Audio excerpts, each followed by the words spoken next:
and unicorns, and here we are. This is season 10. Woohoo! Isn't there something special about 10? What is the 10th anniversary of something? I don't know. I don't know either, but How do we keep coming up with questions? we come up with questions we don't know the answers to. Yeah, we're always asking questions that we don't know the answers to. But actually, this may be refreshing to some. It may be ridiculous to others. But we actually know what we're going to talk about today. We do. And we have a title. It's called FOMO. FOMO. Do you have FOMO, Phil? Yeah, there's definitely. I mean, I think I don't know if it's natural in humans or not, but I feel like it is. Like I think people all generally don't like to miss out on things. They're like, oh, I wasn't there for that, and I wasn't there, like, so you miss out on these moments. Yeah. Yeah. So for people who don't know what FOMO is a term that was coined for people who impose themselves on others in places where they're not invited, i.e., I'm at a party and a group is talking, but a person who has FOMO sees a group talking and is afraid that it is the fear of missing out on the information, missing out on the conversation. FOMO can be seated in multiple disorders. Yeah. So like you could have this psychological need to have to be a part of everything. Yeah.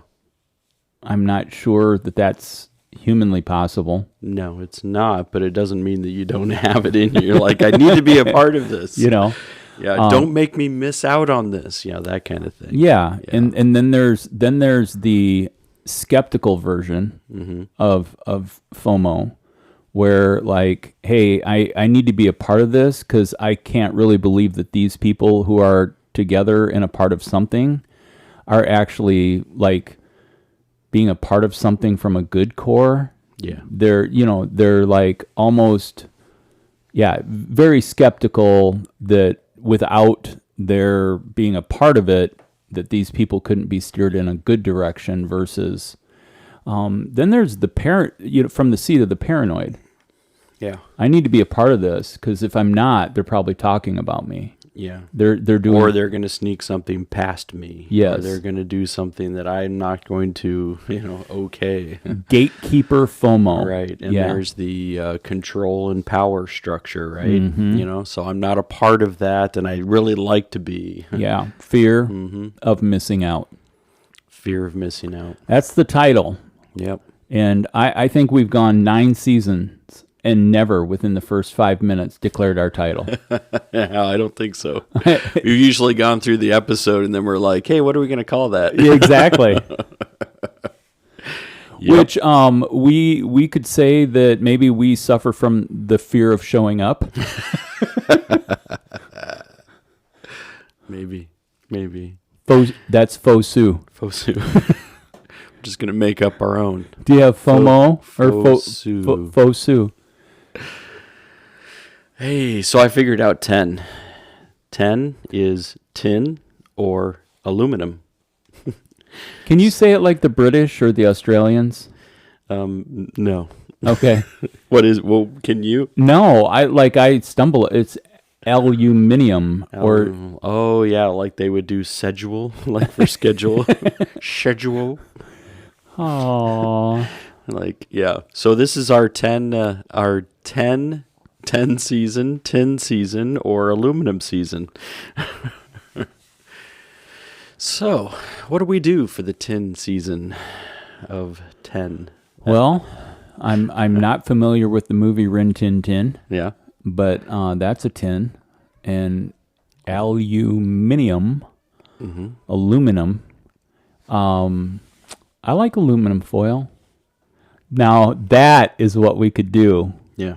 Is we could make aluminum foil hats for our conspiracy theories. Maybe we'll do that for the the Trailer Friday. I don't know. Oh my gosh! And wasn't Mel Gibson in Was it called Signs. or Conspiracy? Wasn't there a Oh. Mel Gibson movie where like he like had his apartment all lined up and he was like, You're right. That was the other one. Because in Signs, I think it's his brother, which is Joaquin Phoenix in there. I think they yeah. made some tin hats for that as well. But but I think you're right. There was a conspiracy. I don't know. And was it just called Conspiracy? Is that what you're looking 1997, Yeah. Conspiracy Theory is the name of the movie with Julia Roberts. up? Okay. Yeah. And Mel Gibson. Mel Gibson. Okay. So, yeah. Taxi driver with a penchant for conspiracy theories becomes the target after one of these theories turns out to be true, which makes it not a theory. Yeah. Unfortunately, to save himself, he has to figure out which theory it is. Right. He's got to figure out which theory is the one that's correct. Patrick Stewart's in this one as well. Nice. Yeah. Yeah. Professor X or Picard. Yeah. Yeah. You can just pick your character. But yeah, so I think that, and we looked at actually pre-recording. We were looking through some conspiracy theories and noticed there was also a list of the conspiracy theories that turned out to be true. So that conspiracy theory movie, probably, art imitates life or life imitates art. Which direction do you like to go with that? Art imitates life or life imitates art? That's kind of a chicken and egg thing. Could be. So do we create the art first and then live into it? Like almost, and this has been a string of dystopian, movies, books, series, that the dystopian kind of, is the believing that there's going to be an ultimate kind of destruction to this, this society of ours is going to become a dystopian, view. And did that come first, or did they find that there were threads of dystopian nature within our own culture and society that they're actually saying, oh, I'm going to play this out, and that's the story. So sometimes I feel like it's the more art imitates life, because then you're starting to see it, and then you're saying, all right, let's play it out. But maybe there's also the reverse. Well, I think that would boil down to the question, or it at least begs another question, which would be, what's the source of your creativity? So then what are you tapping into to create? And I would think that based on that, there are contemplators, thought processors, people who are, and so when they dive into they're creating in the art, sometimes it's for awareness, using art to speak in a form that isn't language. And so I think a lot of painters, different artists, then there's the historic artist who's there to capture a moment in time and let it stand for all of the future to see what had occurred. A lot of photography people, like when I was at the photo museum in Sweden. Yeah. Incredible. If our listeners want to go, just Google Photo Museum Sweden, and the thing will come up, and you can take a look at the website. But the photojournalism that has occurred from Swedish photographers, going into war zones and just different places where great suffering has occurred. Yeah. So what are those pictures of art, how is that being used? It's being used to document that this is really happening.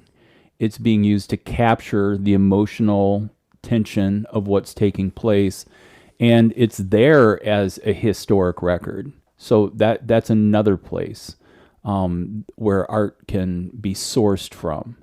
I move into Tom Petty. Tom Petty, when they're like, "Hey, we need another song for this album," he's like, "Well, let me get on that." And he literally would walk outside of the room and come back in 15 minutes and have a song. And when you can, I love the Tom Petty documentary. It's a 2-disc on CD. I don't know if you can find it online and just rent it or do whatever. But, and basically he's like, yeah, I just tap into the river. And so Tom Petty's approach was to engage at a level with unseen to be able to pull out and put words and melody together, and that was his approach. Yeah. So like, in what's your source for the creating, and then moving into the contemplation of the unseen. If there is an unseen source that can be tapped into, then we get into my whole time travel idea.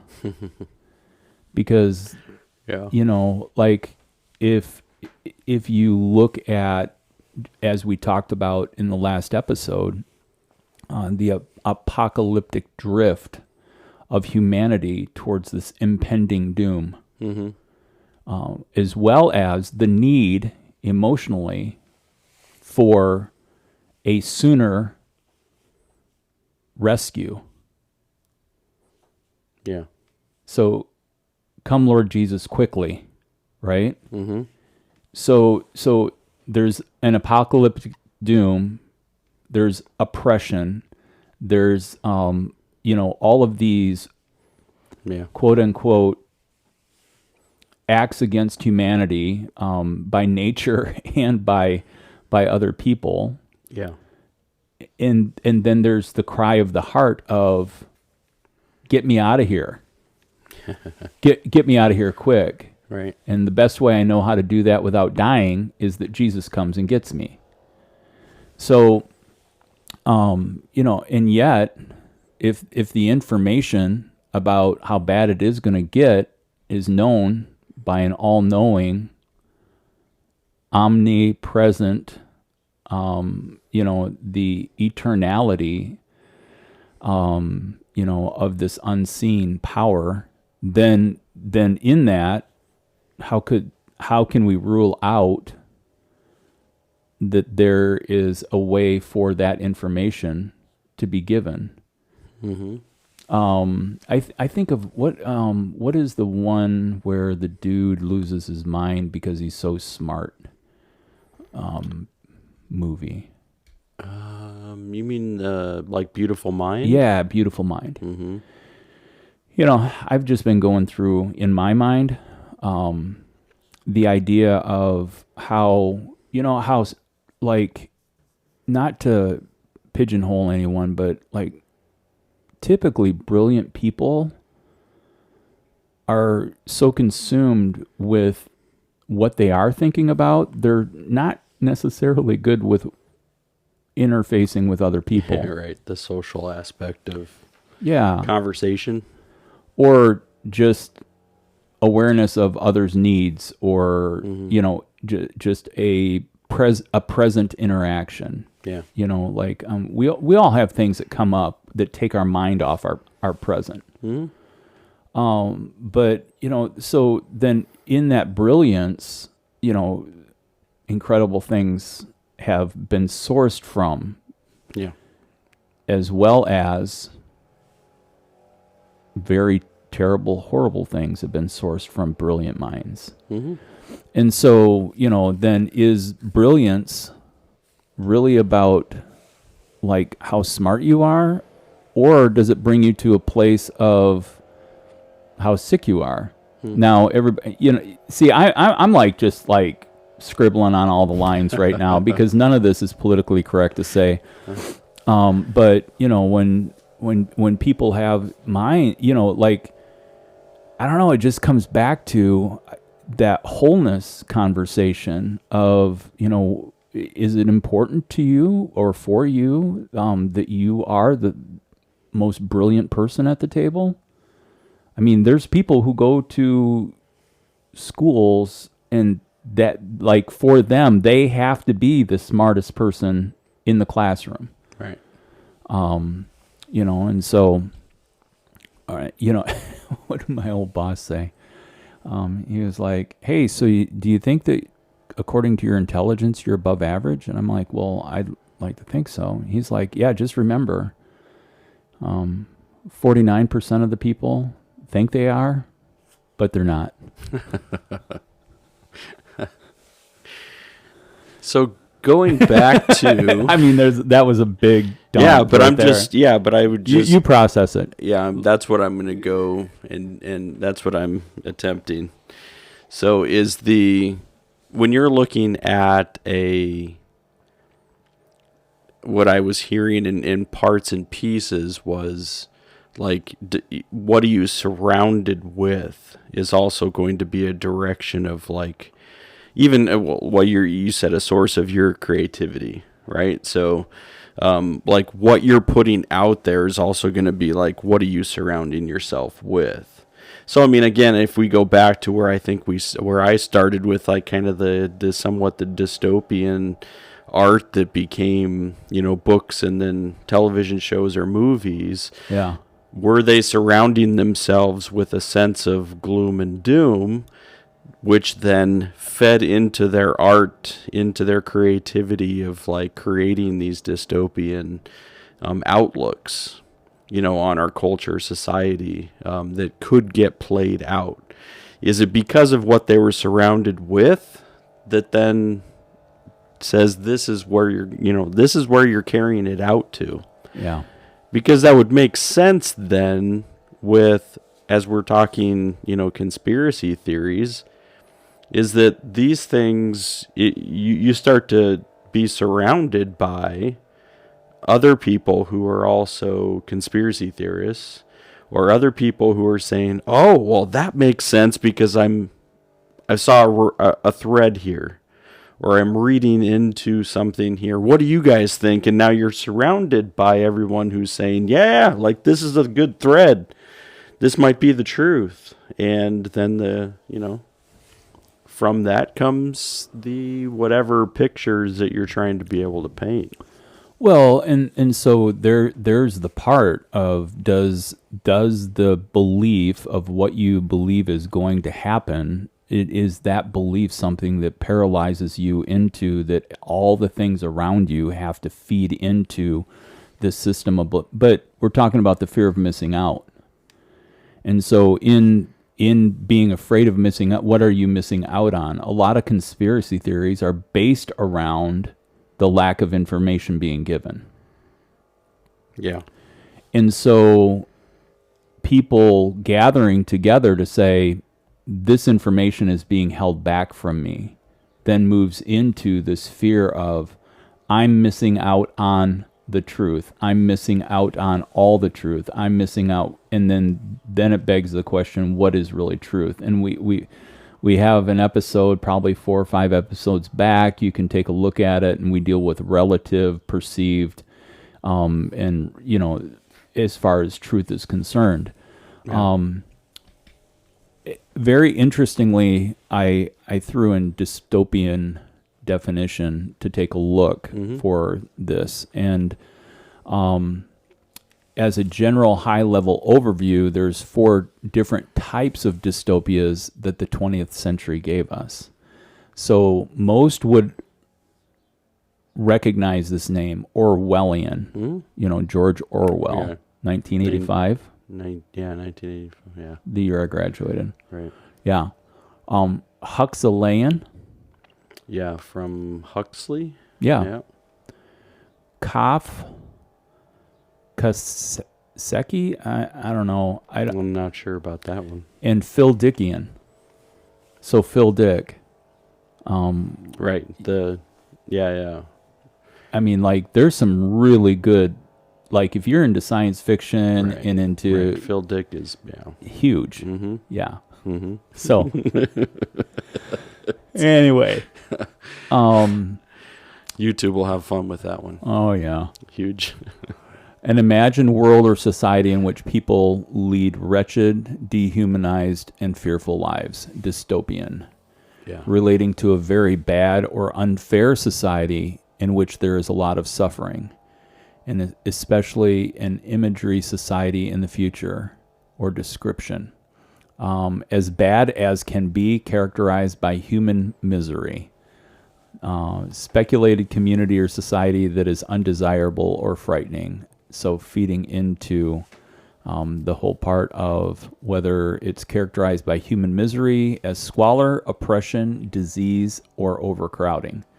So dystopian, it's an imagined, this is what, so I have to think that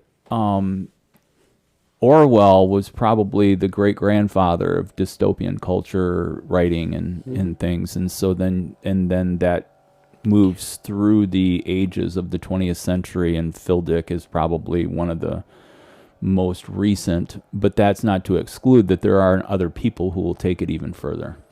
Yeah, it looks almost like Orwellian. It would be a futurist, almost like, 1985 was based on some like book banning and, some, kind of, it wasn't that's 1984, right? 1984 is the book. I think. Yeah. Look that up. But I think that's like Big Brother, government watching. There's a lot of It was 1984. Okay. I just graduated in 85, so I attach. Right. So 1984, Orwellian, is that idea that there's something at play elsewhere, but it's also the elimination of things, the elimination of knowledge, the eliminate, so those things were a part of it, that there's a structure that's outside of us that's putting pressure on us. So government, institution, and I think that's where a lot of the distrust of institution and government comes in, is that you start to be able to say, well, there's something that's in control, I'm not. So let's look at the blame and place it then in the place where it needs to be, which is part of where we're talking about the fear of missing out, right? That control aspect of like, I need to know and be in the know. And if I'm not in the know, then somebody is going to be in control of me and my situation.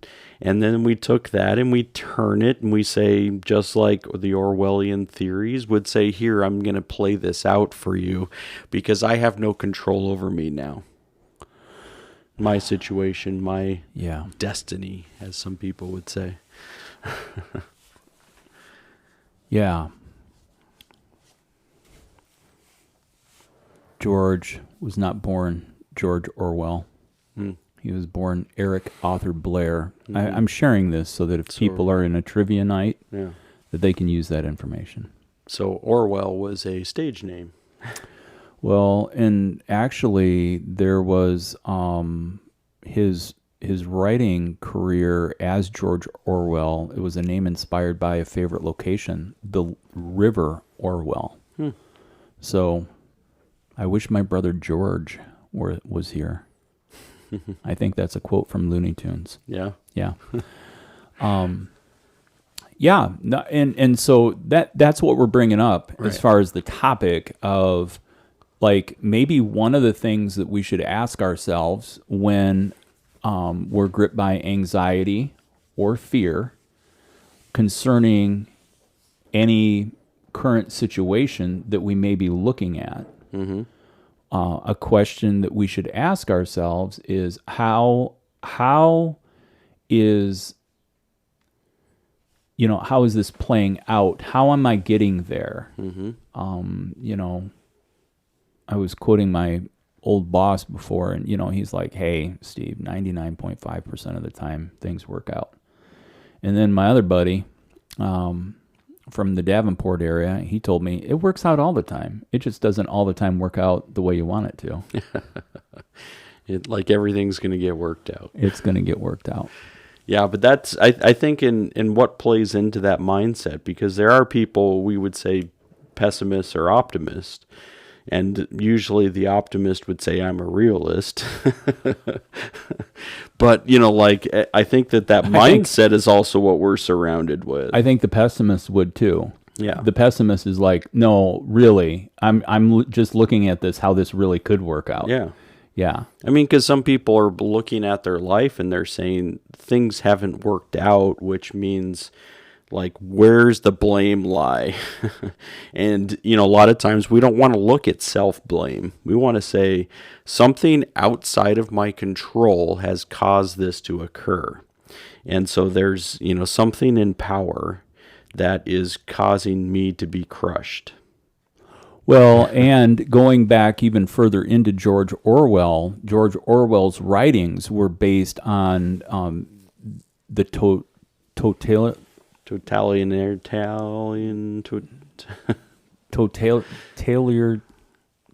oh man. Yeah, totalitarianism. Yeah. Oh man, this is totalitarianism. Yes, totalitarianism. Right. Which is totalitarianism. It's a form of government. But yeah, basically authoritarian social practices, from like people controlling how you should think, what you should do. You mentioned, banning and burning books, and stuff. And I don't know, man. It just seems to me that we are going through a circled section of time where we're watching history repeat itself. Yeah. In our current culture. Yeah, so which parts do you see being repeated? Well, I mean, I think one of the, like, the book burning thing is huge. Mm-hmm. I mean, we don't want this garbage for our kids to read, and, and things like that. And I'm like, well, then don't check the book out of the library. Right. I mean, like, well, but my kid might get the book. Well, so this goes into my whole theory on this fear of missing out. Mm-hmm. And conspiracy. Conspiracy is about the authority is in control, as you said. Mm-hmm. And there's a part within us that wants to rebel against authority.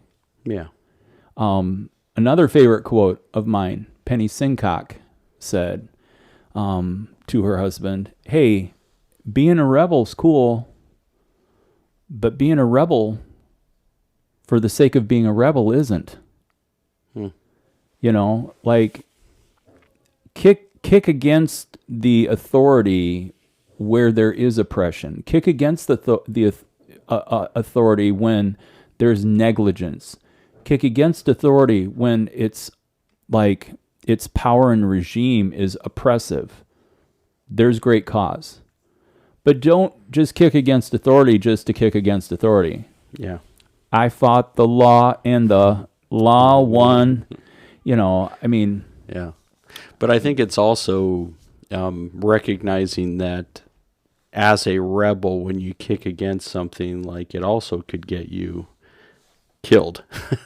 It could get you in trouble. I mean, I'm talking about killing, of course, is like the extreme, but But rebels often are the first line of defense. I mean, if you're starting to point out something, and I think that's the other fear of the things that happen, the conspiracy theory stuff, is like they're like, hey, I'm gonna be, I don't mind if I'm taking it, but are you kicking something that should? I mean, there's nothing to kick. Yeah. Are you kicking air? Yeah. But I think that a lot of people are looking for those threads, to be able to then prove my theory instead of understanding, the reverse, like life's like there's something at play here. So are we advocating for a great submission to the oppressor? No, but right. Yeah. I just think that needs to be stated. So if you actually got to minute 34 or probably minute 24, because we had a 10-minute sense of frivolity before we actually were able to go live. We did. But I mean, like that's my point. I'm not saying that, right. That all hail government or all hail authority. So what's the quote about living at peace with all men? Right. Isn't there a finishing to that phrase? As long as you can? As long as much as it's up to you. Yeah. So there's some stuff that you can say, like there's kind of like personal responsibility that's also attached to this. Like as much as it is, according, is up to you, because we can't control other people. And that's what I think that particular saying, goes to, is like, as much as it's up to you, live at peace amongst people. And I think it's a personal responsibility, but that's where it'll also go against, like, there's an authority that's, kind of trying to rule me or oppress me. And, and if that's there and there's actually real oppression that's occurring, then we should say, hey, you know what? Like, this is real oppression. Let's point it out and let's talk about it. And like, but we should also be aware of and be ready to speak out against things that you're trying to be able to kick air and say there's oppression against me. Like, we can't just make up oppression and say I'm oppressed now. Like, we have to have an understanding of like what that oppression really is. Yeah. I mean, because there are groups that are oppressed and have been oppressed historically. Yeah, absolutely. And to be able to say, hey, guess what? I'm going to attach myself to the oppression because it's perceived in some nature by me, then you have to say, well, then let's actually see what that means. Yeah. Like, let's have that play out here, and let's figure out if it's actual oppression. If it is, let's talk about it. Yeah. I mean, and so some of these, we looked at conspiracy theories, and they said there's, these top... they always do top 10, top 11, 12, whatever. Google like, shit. Yeah, of conspiracy theories that ended up being true. So is there, in the nature of things in the world, is there real oppression that somebody pointed out long ago that people are like, no, that's not, So smoking causes cancer. And there was, that apparently was a conspiracy theory at one point in time. This causes cancer. And they were like, yep, we actually know it causes cancer, but we don't want to tell anybody it causes cancer. I was going to say, that's like big tobacco. Big tobacco. Stepping in and saying, oh, that's just a conspiracy. Yeah, just a conspiracy. Don't look behind the curtain. We'll tell you what's true on this. So they were a wealthy enough group of people that said, nope, don't listen to that. It's not true. Well, turns out it is true.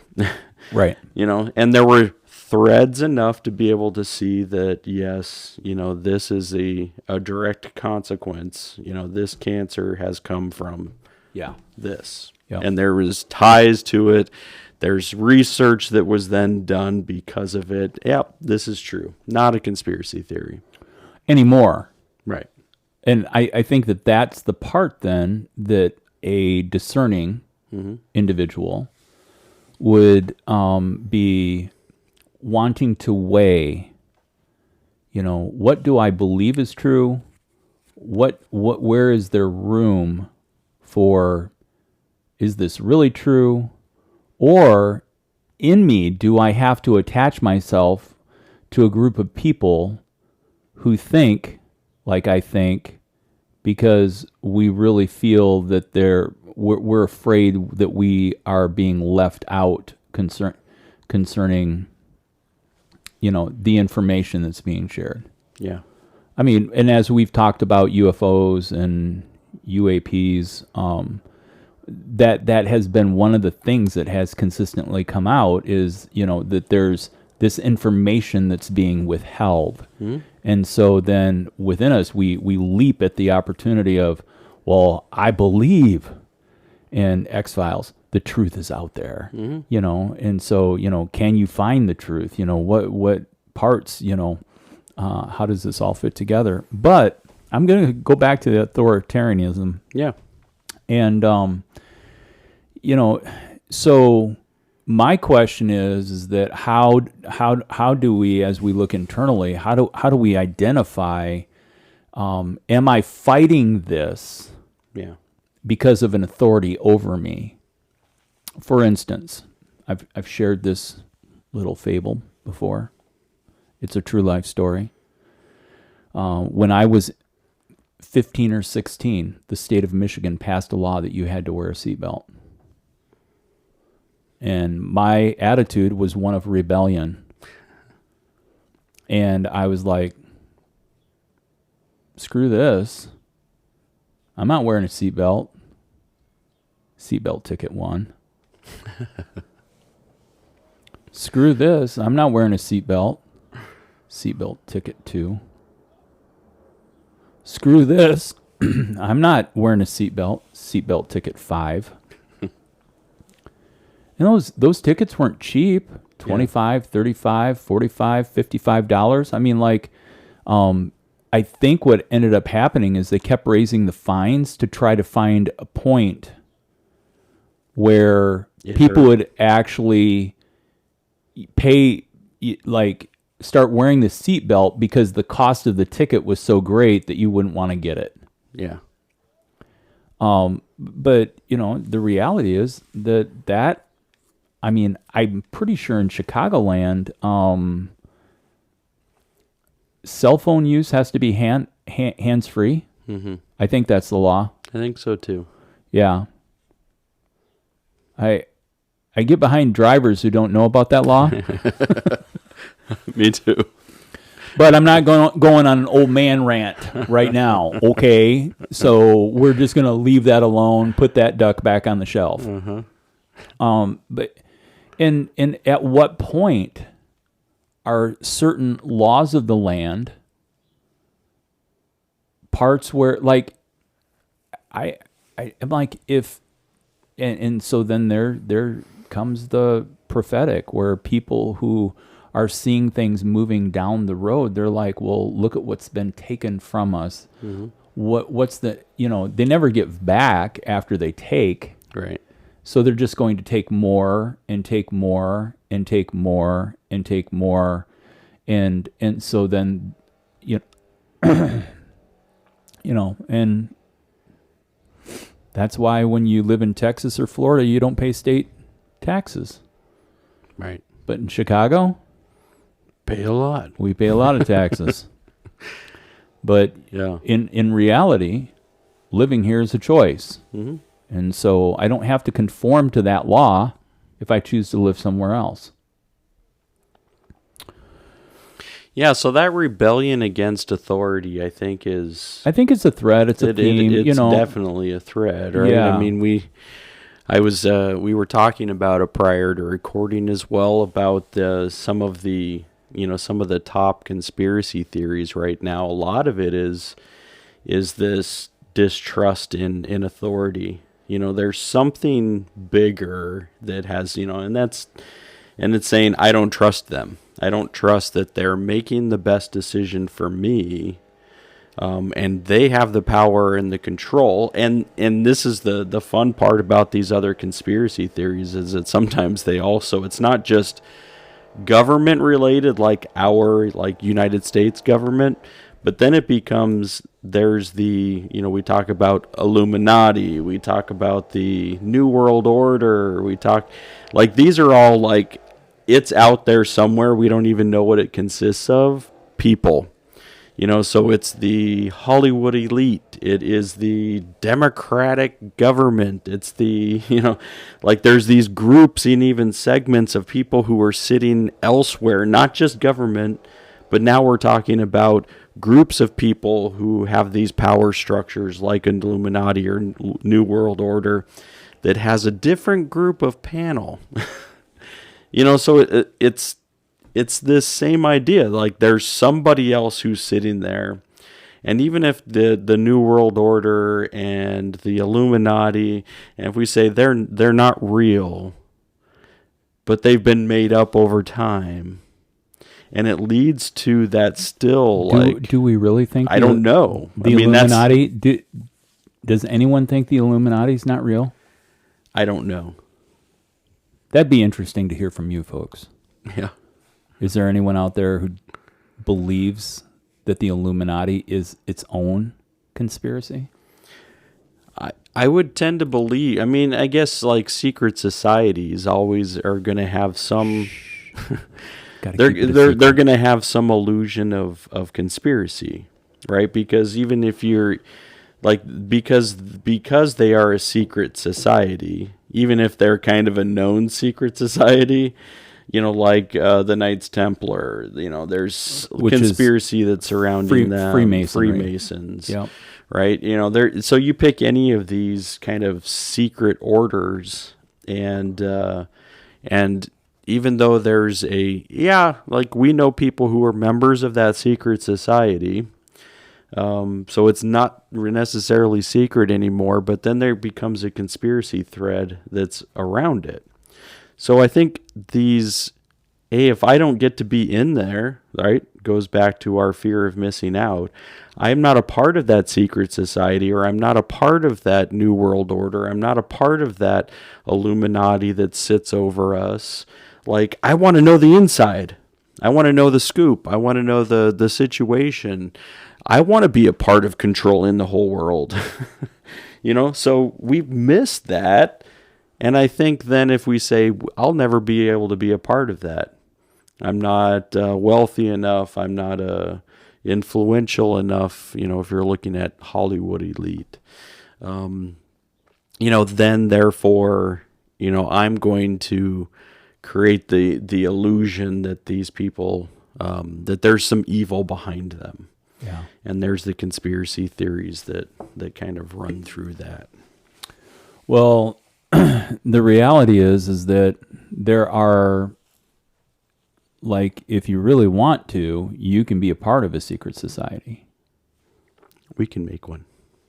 Well, that actually was something that went through my mind as you were talking. Yeah. Don't tell anybody though. Old joke.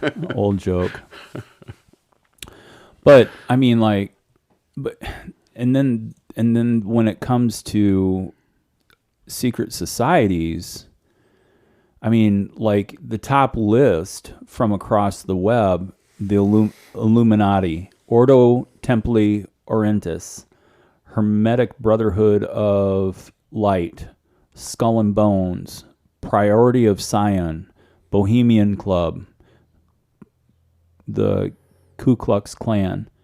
These are all linked in together as secret societies. Yeah. I heard on NPR, I heard a article about Texas and offshore fishing and the Ku Klux Klan going into basically being at war with the Asian fishermen because they had moved in and the Texas fishermen were basically getting bumped out. I mean, obscure stories. Mm-hmm. Why did we get off on this tangent? Authorities and being held captive by the lack of knowledge. Yeah. But yeah. So is it a control issue? I mean, is it? Would you say that everybody likes a sense or wants a sense of control? Yeah, I think so. I mean, you want to be able to. Yeah, the answer is yes. Because even, I mean, if you're thinking about our path, right? So I want to have a sense like that if I work hard enough, I can get to where I want to go. And I think that it's that part, I mean, that goes back to the very structure of, the United States and the illusion of the American dream is that anybody can do that. And we've seen some instances where people have done that, and so we say, hey, we can hold on to that illusion. Sure. And I think that we like that. And then it's like, so what gets in the way? So if something gets in the way, we start to see our control over that slip away. Well, I was working hard, and now this thing is in my way, and so therefore this it must be, there's something else behind it. And, so I think a lot of it goes back to control. But think about this. Where do you think that sense of rebelling against authority starts? I mean, do you think we like roll out of the womb and like we're like, authority? Yeah, I don't know. This goes back to, does art inform life or does life inform art? Is where I would, ask the question. Because, I think people who are parenting 3-year-olds, even if they don't believe in God, they believe in the devil. I mean, it's like, right. But really it's like, how do you create safe boundaries for this child who's still working through how to even cognitively put together, this is what's going on. I mean, really, do you hand a 3-year-old a bag of Skittles at 9 p.m. and be like, I don't understand why the child won't go to sleep? Yeah. And so, but, when you start looking at, how this, when Hollywood, puts out James Dean as the rebel, then doesn't it become cool to be anti-establishment, anti-authority? But he was always called the rebel without a cause, right? Right. Yeah, that's it's just funny though, because that's almost like saying I just want to rebel and I don't have a cause. I don't have anything I'm rebelling against. I'm just rebelling against everything. And it's like, what's the purpose in not having a cause? But then you have organized crime, which is solely for the purpose of power, control, and living extravagant, wealthy lives. Blacklist. Again, here's another where culture informs us of, here's a criminal who is controlling other criminals and controlling government, for the sole purpose of, being the top pin of organized crime around the world. And so, I don't know, why is it when humans become teenagers that, they turn into that there's a part of rebelling. Is it rebelling or is it testing the safety boundaries? The boundaries, and so then whatever you set the boundaries at, maybe parents need to talk about, hey, what boundaries can we set that are so tight that when they break them, it still won't be that bad? And that's where because I think there's still the group of people who would consider themselves more rebellious. Like, because I think every child tests test the boundaries Right. of what's put before them. Right? How far can I go? Can I touch the stove when it's on? And then parents slap them or whatever. Like, Yeah. oh, there's a clear boundary. Yeah. Don't do that. Some are like, yeah, go ahead and touch it. Burns, 3rd degree. That's going to teach you something later on in life. So Yeah. is there, because we say that there are more rebellious children than others, or even, young adults or, past, right? So what causes that? Is more restriction going to cause more rebellion? Are we too structure based, and is that what's causing rebellion, or is it there's just something? Is it a genetic code that leads people to be more rebellious towards authority? Well, and that line of rebellion, that line of rebellion that can be like what takes a person into moving from I'm drinking coffee to I'm doing LSD. Yeah. That's rebelling against a social norm of this is an illegal drug. It's an hallucinogenic, and by the way, it's against the law to do this. Or how about what you possess. There are things that there are people who are like, well, I know that this is what the gun laws are, but this is what I'm going to own, And I just bring that out. I'm not saying don't have a gun. I personally don't have one in my possession. And so, there's nothing, evil about a 22 single shot or a 22 repeater. But what trips the trigger in someone who's like, I need an arsenal, John Wick, but again, John Wick's working in organized crime as an assassin. Right.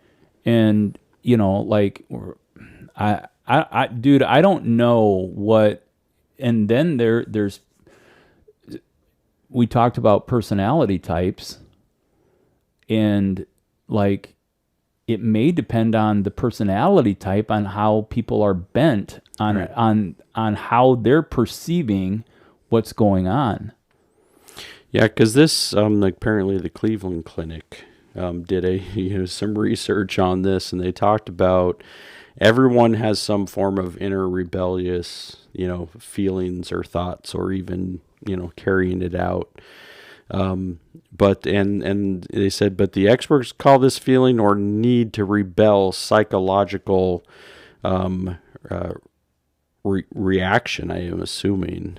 So it's your brain's reaction when you feel a threat to your freedom or think your choices are being limited.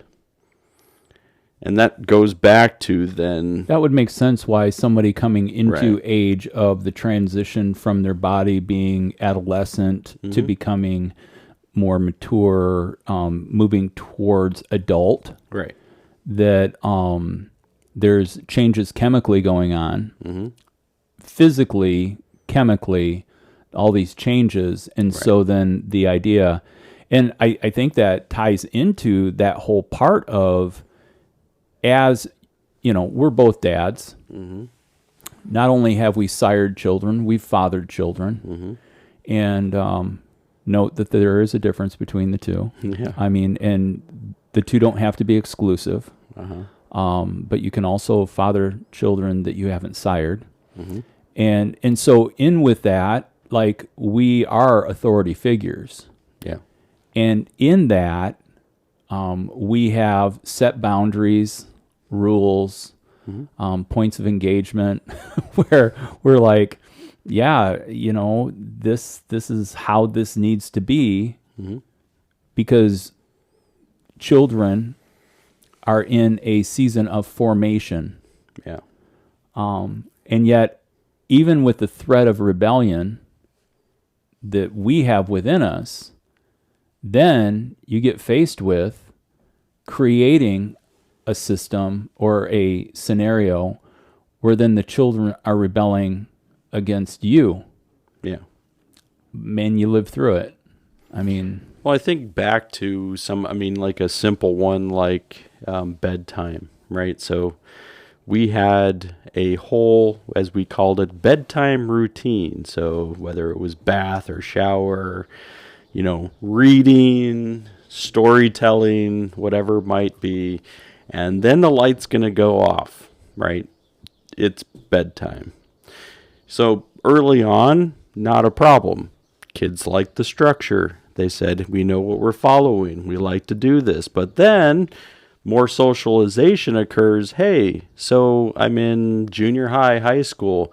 I've got a friend who doesn't have a bedtime, right? They're not forcing them to go to bed at 8, 9, 10, Yeah. right? And so this goes back to that sense of freedom, right? So somebody else has freedom that I don't have, right? They get to have no bedtime. I have a bedtime. yeah. My perceived notion that my freedom has been stripped, my choices are limited, is going to cause a psychological reaction that says, if this is happening, I'm being oppressed. Right. Right? And so therefore I don't, pushing back then against authority. Yeah. And that's where testing the boundaries, that's where you get, kids deciding to sneak out of the house, right? You get, so. The old sneak out of the house routine. Right. Right. So then there's all kinds of different strategies that are then trying to put in place. How do I rebel against? Because I don't want to miss out. Right. So if I had a bedtime at 9 o'clock, that means I'm going to miss out on every, late night talk show. Yeah, that's right? true. I'll never see, one of these guys do their monologues on a first time. I'll have to go back and watch it on YouTube or some other social media channel. Right. Right. So there's the perceived nature that I'm limited in my, and does that extend into adulthood? Probably, right? Somebody has something that I don't have. I want that. I want that freedom, or I want that choice. Yeah.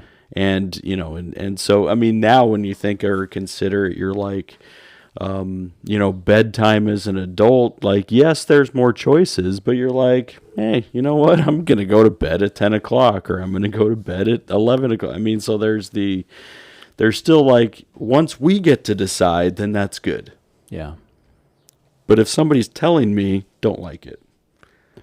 Well, and me personally, like internally, I struggle with, like, I've had to work through that. I still continue to work through that.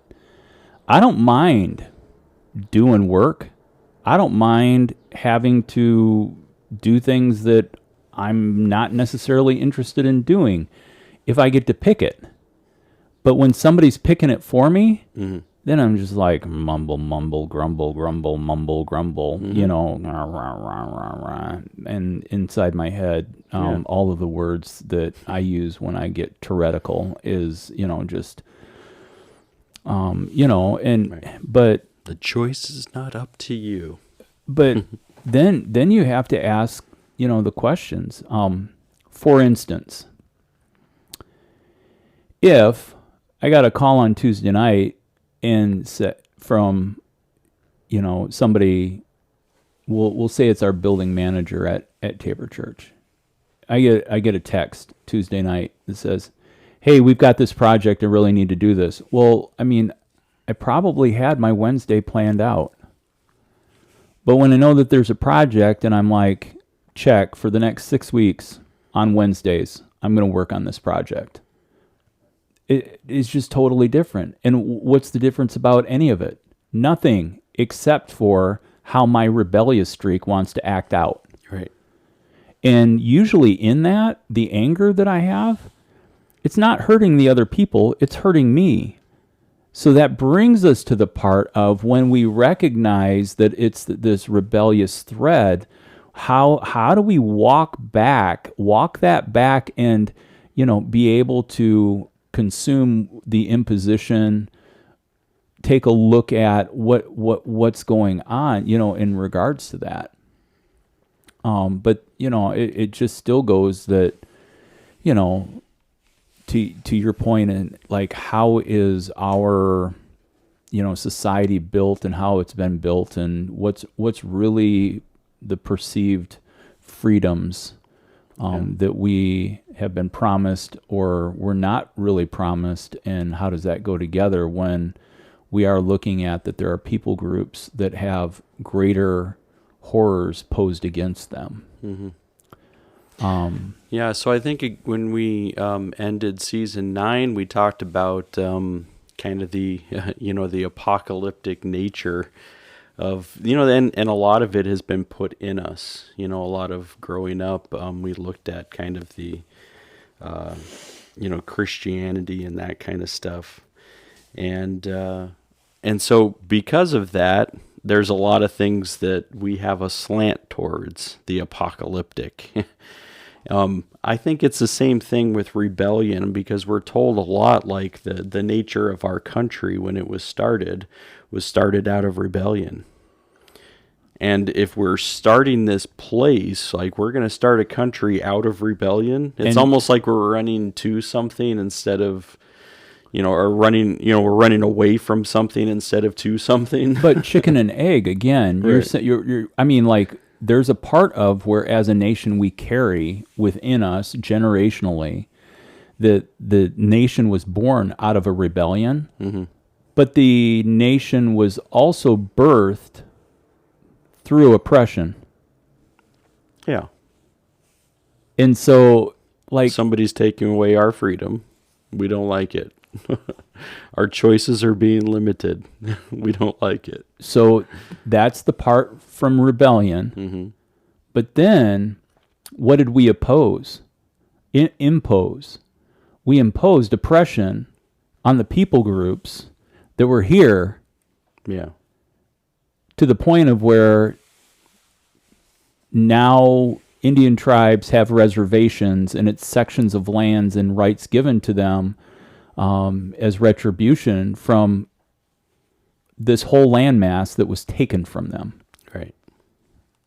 So, in the pursuit of our freedom, we took away from others. Yeah. Isn't that an interesting insight? Yeah, that is funny. And so here's my question then.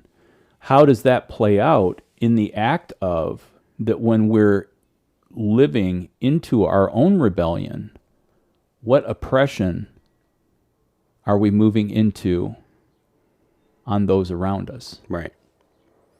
Yeah, and that's what so our rebellion is going to have, an equal, or opposite reaction, like physics. You're right? taking me back. That's exactly where I was going, right. Is that this here, some would say this is a discussion about rights and freedom. But what we maybe just pulling the curtain back on a little bit is really what we're talking about is a scientific thing that moves into physics. Yeah. And so, because it is interesting where we look at kind of the nature of our beginnings as a country, that we were running from oppression and we were rebelling, but that even caused us to oppress. Isn't that a really interesting picture of what took place? Right. And then so almost like we were, that's where we get the idea of colonization, where we were then, colonizing. Right. Yeah. I don't know. And how has colonization, just as much as the apocalyptic thought has been imposed on us, how much has colonization been so much a part of our culture? And I'm speaking about this from me as a, how like as you go through life and you go through seasons, you can shift heavier into some things and then not be as heavy into it. In other, like in seasons, there's a shift. Like when I tested my personality type and what my strengths and weaknesses were, Bill Jesse had me take this test. Right. And one of the quotients that came out that made him really want me to come to work at Glory Day was my bridge building ability. Like he's like, I've never had anybody score this high in this area. He goes, based on your job, you're going to need he goes, I'd hire you off of the test based on this stuff. 3 years, 4 years later, I took the test again. And one of the areas that surged on my test that I didn't test well in before was administrative. But it was because of my environment, right, and what the job demanded. So I answered questions differently 4 years later. I'm literally talking about the evolution of a person and the evolving, the shifting, the seasoning that happens. Okay, so as much as that, when we look at immediate fear, apocalyptic informing how we think through life or death, then there's another part where we have to consider how colonization has informed and influenced our lives. And so I go back to being a capitalist. I mean, there was a time in my life where I had no qualms about what it would take to separate you from your money so that I could have your money. I mean, there's the confession right there. There you go. You know, and if you ask the question, hey, were you a part of the mortgage industry before the bubble? And the answer is yes. The answer should have been redact. We need a darker black Sharpie for all of that. No. I mean, we'll just beep that one out, and then people have to guess. Oh my gosh. I know. But then I mean, start a conspiracy theory of our own. Yeah. I was not the Wolf of Wall Street, right. And but I'm just saying that in that season of life, capitalism, the idea of, okay, what multi-thing can you do to be able to, generate income and, and all of that. Now. Yeah. People call those the hustle today. Side hustles or your hustle. Yeah. And so with that, I'll also move into that I'm not afraid of, and I mean, ultimately my pursuit with Earthen Warehouse is that, I'd be able to have it as my hustle. But I'm not going after it for the sake of, like, oh, this is, it's not the motive. Right.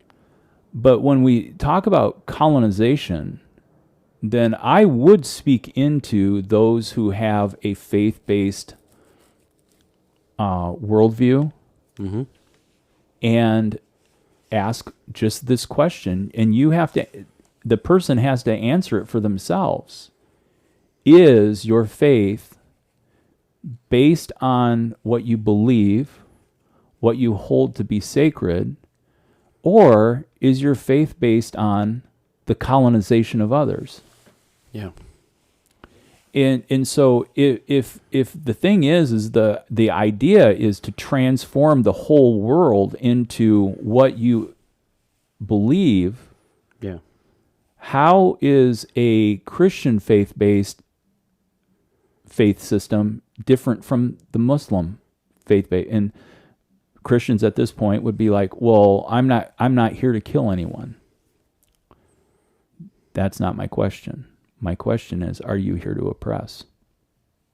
Well, no, Steve, the life in Christ is a life of freedom in Christ. Okay. So can you trust the Christ to do the work of drawing, bringing people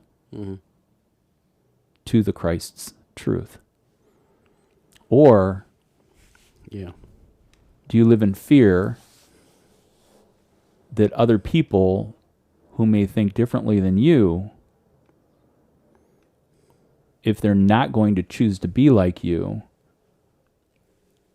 do you live in fear that they may influence or oppress you because of how they think? Yeah, and to me, we're talking about oppression, and so we also look back at a history, and you have to ask the question, has Christianity ever been used to oppress? Historically, the answer is yes. Yeah, right. I mean, and if you've studied it at all, you know. And people would say, "Well, I don't belong to that church. That was the Roman Catholic Church of the day, or that was Right. the Knights Templar, or that was the State Church of England, or that was, that's not the church I belong to." And yet, we do have to connect the dots. If you believe in what we would call the body, the church universal, then you can't ditch. We have to own. I mean, there's a book called The Color of Compromise, right? So, and it's about, like, we've compromised over generations. We have been a part of oppression. I mean, and not talking hundreds of years ago. We're talking about less than 100 years ago. The Indian school. I mean, and yes, that was Roman Catholic, but it's still like we're saying and we're saying, oh, but this is for everyone. Has it been? No, and No. and you know what? That's another thing in white people faith, is that there's consistently continent and nation to nation. Indigenous people were taken to schools for reformatting. I mean, so people are like, yeah, I really don't want to listen to this right now. Okay, well, Sure. We're about done anyway for the day, but how to turn it off anyways. Yeah, I mean, but But avoiding the conversation doesn't mean the conversation doesn't happen. and there's the other part, that there comes a season in life that the amount of time you have on this earth is a lot less than the time you lived. And in that, you can either choose to look back on your decisions and dwell with the regret, or you can look forward for the time that you have left and ask yourself, what things and how will I act in a way that I can live at peace within myself? That quote, "Live at peace with all men," it comes out of Romans. It's backed up in Hebrews as well. And I mean, it's funny because people are like, the Bible says, and they're using some like cultural phrase that's not even in the Bible. And here I thought I was picking a cultural phrase that is actually. I was going to tell you later. Yeah, no. I looked it up, and in that, but I think the part of what I'm coming to is that like what we dwell on impacts our motion. And I'm going to tie this back. Art is informed by what your source is. That's where I'm going to move to. Mm-hmm. And so, and to me, it's a cycle or a circle. The artist's source informs their art. Their art can then inform culture if it's shared. If it's held to its, like kept within the closet of the life of the artist. And so I really think that the things that we dwell on, whether it's through our thoughts, our conversations, that stuff, that then informs your action, your motion. And, I still remember the first time that I heard the conversations of oppression and colonization, and I just wasn't ready to hear it. Right. I've been there too. And yet, through the conversations and the pursuit of knowledge, There's things you just can't argue. And so I land for our listeners where I often land, and that is, you are not being burdened with having to change the whole world. Right. You're being asked to consider what changes can happen in your world. Little motions, little things. Yeah. I mean, and just even asking yourself, what is it that I'm being surrounded by that's informing my my perspective, Yeah. my worldview, My my feelings towards others, even authority, government. What am I being surrounded with that's causing that worldview to be broken and shattered as well? yeah. Because everybody's got something, right? I mean, to say that we are not products of our culture, like I'm somehow absent from that. No, we all are. Right. But what is the culture that we're in? I mean, because we've got subgroups to part of our culture, right? Right. White Christianity is a subculture. Right. Some people would call it evangelical, but that's there, right? So, and part of we mentioned, and you meant like when you first heard about colonization and oppression, in that, you're like, I wasn't ready, right? Because a lot of it is saying we have to take some responsibility in it, even if, because a lot of times, I wasn't there, I didn't, as we say, I didn't own slaves, or I didn't, I wasn't part of the Indian school system, or I didn't do that, so I don't take ownership. No, we have to, because it's been a part of our story. It's been a part of our existence. How is it that we can't go back and say, I have to take responsibility too? Well, I think back in the day, probably I would say somewhere between 2010 to 2019. I remember the prayers of the pastors, and I remember pastors praying and confessing, asking God to forgive our nation for its actions, praying and asking for people in the United States to come to repentance. Mm-hmm. And in those prayers, I mean, those prayers were offered on behalf of not just that pastor, but of the congregation and of the culture. And so, I think where I go with that is that it's not uncommon to be able to, on the behalf of others, be able to step in and say, hey,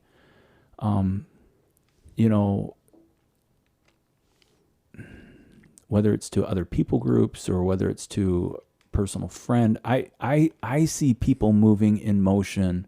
Like, and here's what I'll say. I have a good friend who teaches ESL.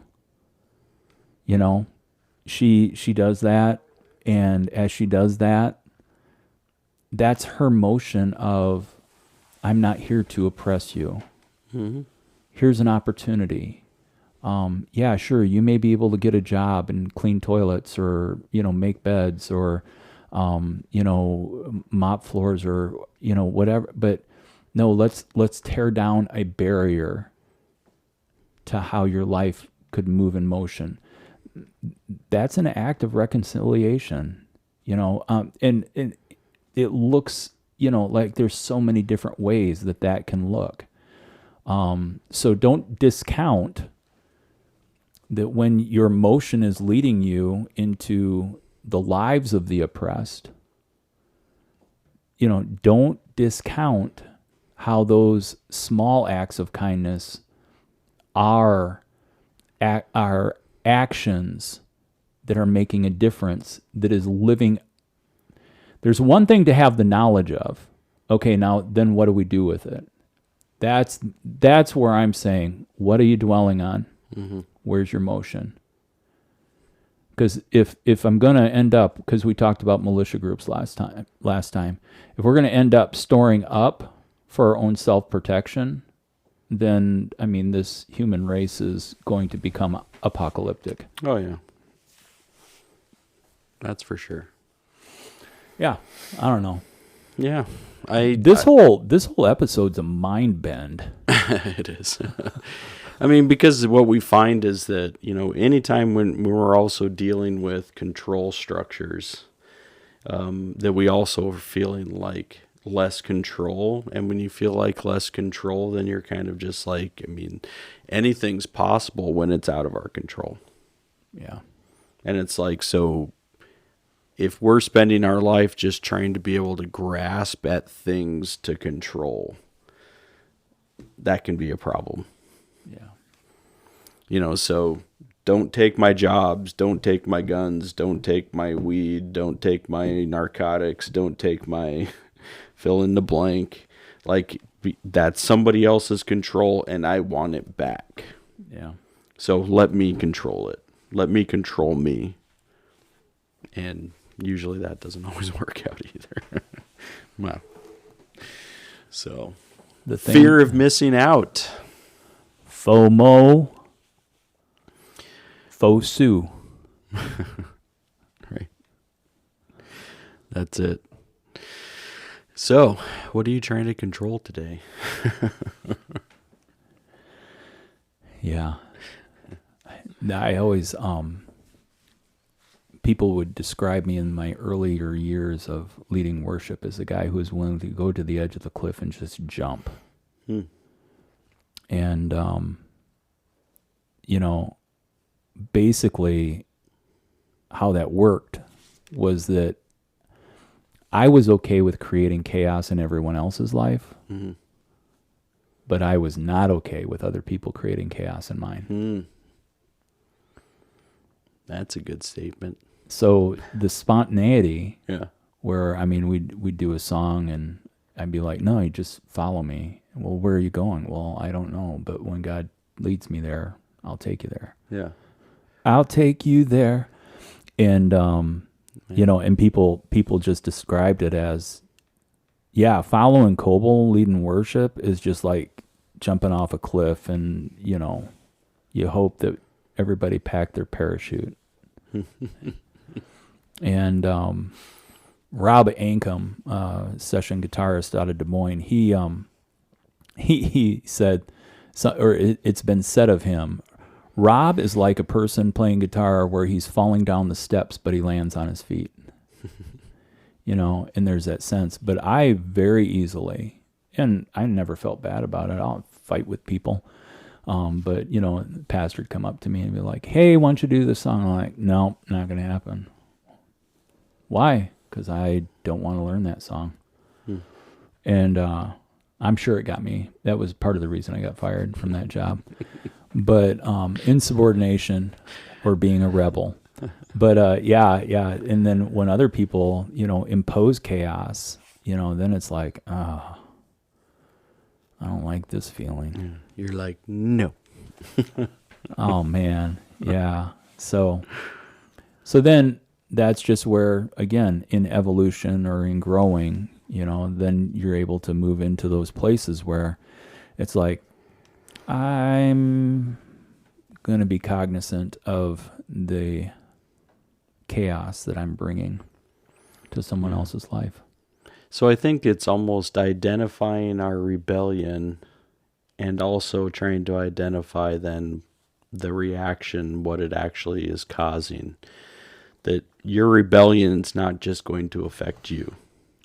Right. It's going to have a wake. Yeah. And that's what's happening amongst these conspiracy groups as well. It's causing a wake. Yeah. One person's rebellion is causing a wake. And I think another great question is what is the need within you to align with a tribe? I mean, like, hey, these people think like I think, and so I need to be a part of that. And what in your core, this is, I know we're winding up, but on the point of secret societies, the Freemasons, to be a Freemason, you need to be a man or a male over the age of 21. Women can join the associated group known as the Order of the Eastern Star, but according to the New York Times, aspiring members must ask to join and cannot be otherwise approached. So, like, if you're interested in joining the Freemasons, you need to ask to join. The Freemasons don't operate under a recruitment policy. And so it says, aspiring members must ask to join and cannot be otherwise approached, as summed up in a recruiting slogan, all you have to do is ask. So I find that very, very interesting on the Freemasons approach of, and if people are like, well, these Freemasons are a bunch of Illuminati and, they're ruling the world. I'm like, well, just ask to join. I mean, apparently that's all it takes. It'll hopefully break down your walls of mistrust and distrust when you're like, hey, now I'm a part of it. Well, but I think that there's the final thing is that FOMO is not singular. FOMO affects a wide variety of the areas of life. What are you afraid of missing out on? Fear missing out. Okay, well, we are at the end of the episode. This is a 101, season 10. 101. Episode 1. Or it could be keyed 1001. Or 10. 10-1. 10-1. 10-1. And next episode, we'll talk about the Tin Man, the Wizard of Oz, and Pink Floyd. There we go. It'll be a great conversation, I'm sure.